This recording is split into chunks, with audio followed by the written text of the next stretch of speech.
Hey, this is John from Star Hill. From the joinery today, we're going to show you how to lay out a knee brace using our Easy B, which is our easy brace.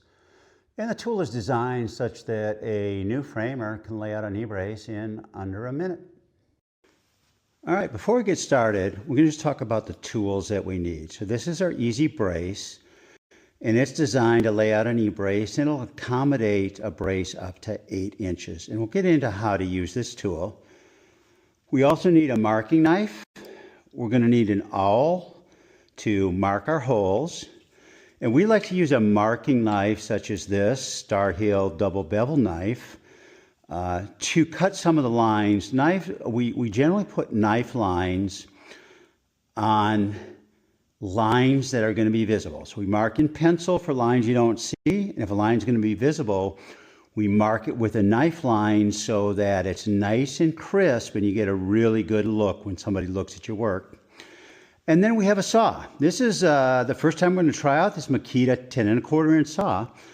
We generally use the Bigfoot, which is an awesome machine. It's a worm drive 10 1/4. But in our classes, we like to give people variety, so we just picked up this Makita. I've seen a lot of folks use it, and we'll see how that works. If you don't have a big saw, you can do the same cuts with a hand saw or a small circular saw. Sometimes in timber framing, your small circular saw won't get you deep enough, so you'll start the cut with a circular saw, and then you'll finish it off with a hand saw. So when we're working on knee braces, my preference is to have the knee brace sitting on top of a timber. And then when we do cutting and chiseling operations, it's a whole lot more stable than trying to figure out how to clamp down a smaller knee brace. The first thing we're going to do is lay out the length of our knee brace. For Star Hill plans, we measure our knee brace from long point to long point, which we believe is more accurate. This ruler has the long points marked. So up here is 34 5/8. So I'm just going to put a mark right there. And down here is my 0 mark, and I'll put a mark right there. Now I do need to make sure there's a little space beyond that, because long point to long point is the dimension, but there's going to be a tenon that comes down this direction. So you need a little space for that tenon so that you can cut that. So for knee braces, what we do is we just say the reference face is up. And by reference face, that's going to be the face that faces the outside of the building. So if you have, some character on one side or the other, or something you want to display either inside or outside, orientate your piece so the reference side is up. And the first step is just to extend these lines from our marks to the top of the timber.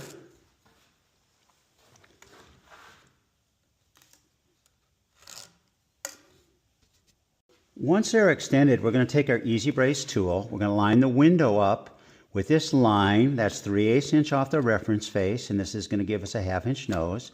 And we just draw that Christmas tree, and we're going to move our tool over where that line is coming down, and we're just going to line that up, and that is going to define the length of the tenon.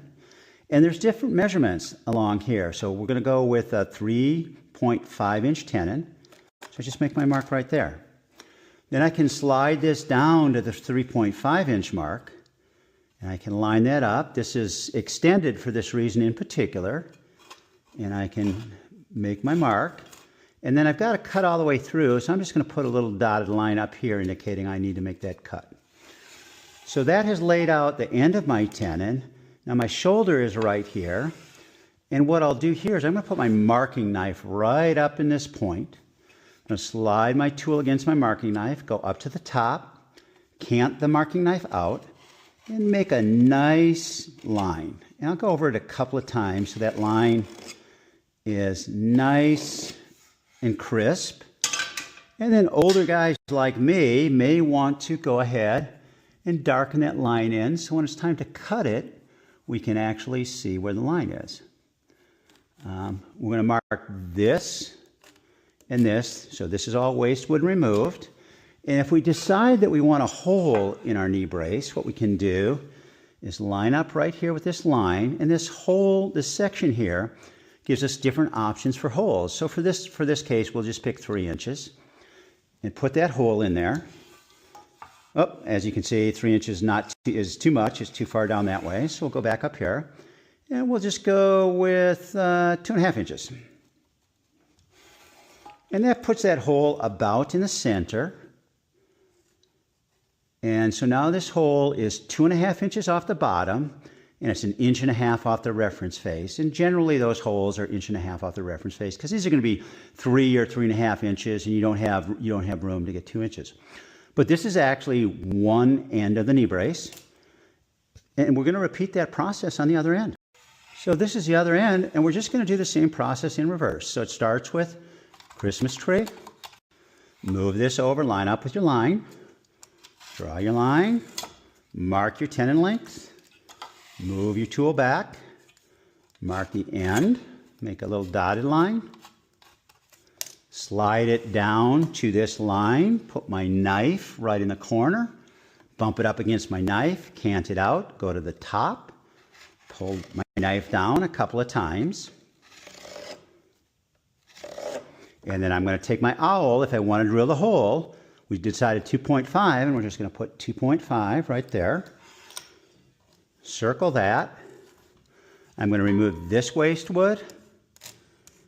And that knee brace is laid out. It's ready to cut as far as the blank goes. There's one additional layout step that we need to do, which is setting the depth of the tenon. And I'll show you how to do that after we cut the blank.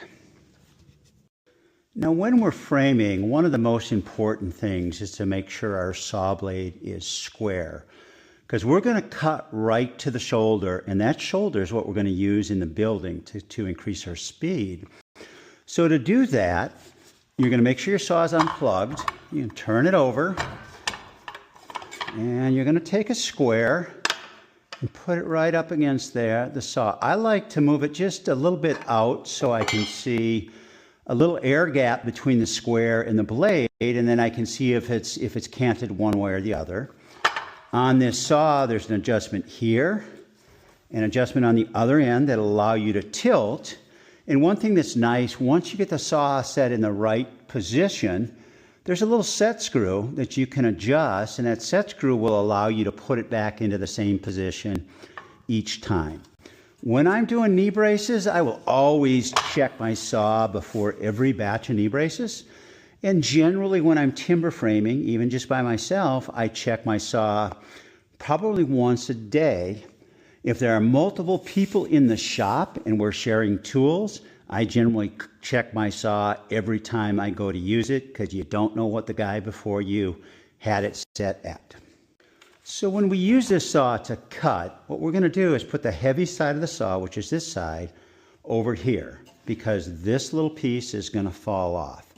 What's really nice about the 10 1/4" saw, it cuts about 3 7/8, so it'll almost cut off a full dimension 4x4, and it'll cut off for sure a 4x4 that comes from one of the box stores.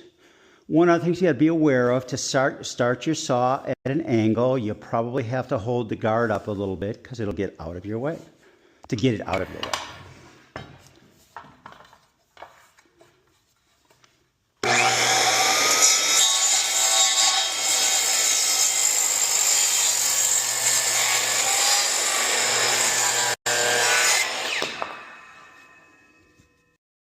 Now, some folks will use like a speed square and use that to run their guide along to make their cuts. I found that for me, I just prefer to cut it freehand. With practice, I believe anybody can learn to cut straight, but you do whatever works for you and whatever makes you comfortable. And then we just cut off this last little piece.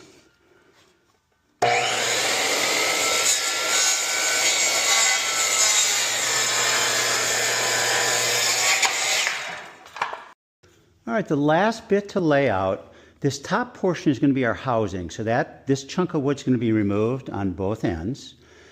And, this housing is going to be 1.5 inches. This tool is designed, the aluminum is designed such that this is at 2 inches and this is 1.5 inches. And it's designed specifically so that we can make that housing mark. We can just go right here, make a mark, make another mark right there.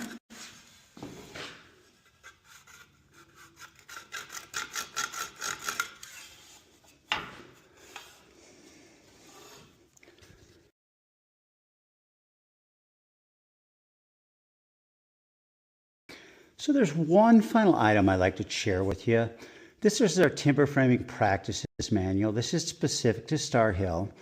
And we developed this to give new framers a recipe, a how-to to actually perform all the functions that are needed to do the layout and the cutting. And as you can see, it walks through all the steps that I just showed you when we laid out the knee brace. So you can get your knee brace completely laid out. It does have steps for putting a curve in the knee brace if you'd like to do that. And then once your layout is complete, the next section is how you actually cut a knee brace. So it kind of pulls things together. It gives you a step-by-step recipe. The manual's on 11 by 17. We have it manufactured in poly, so it sits on the bench. It is dirt resistant, grease resistant. Thanks for joining us on From the Joinery. That's how you lay out a knee brace using the Easy B. I think next up is tenon layout, and then from there we'll get into cutting housings, cutting the knee braces, and cutting tenons. If you have any comments on this process or see ways to improve it, or you'd like to see something in the future, feel free to leave that in the comments below. First blush on that Makita, I like the saw. I do. It feels good. I don't think it has the power of the Bigfoot because it's not a worm drive, but a lot of times you don't need that power, and it felt very, very handy, very nice to do knee braces with.